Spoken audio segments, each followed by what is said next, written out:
Good morning. I've got a Weber Genesis 2 grill, and I bought it used and gave it a good cleaning over the weekend, all right? So I'm going to take the cover off and show you what I did. I probably should have videotaped this, but I had company over and I wanted to move things along.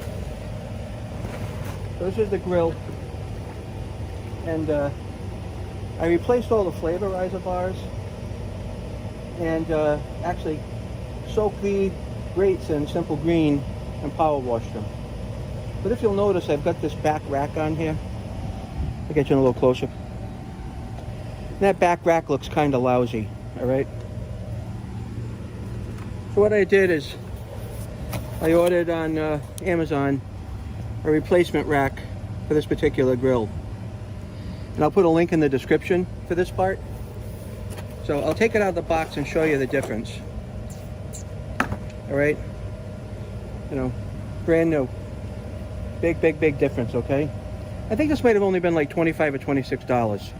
So I like to cook hot dogs up here for the kids, but obviously not on something like this. So I was fiddling with it to see how it kind of comes in and out of here. So I want to show you. What you do is you kind of just lift up on it and bend it down, and then somehow, I had it off yesterday, let me see if I can get it. Yeah, it just comes right out. Right, pretty simple. So this should pretty much go in the same way. Should come in like this. Right, down, up and over.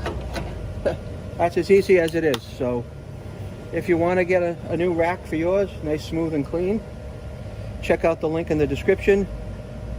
Feel free to like and subscribe if you find my videos of use. And give it a thumbs up and a like too. So thank you and have a great day.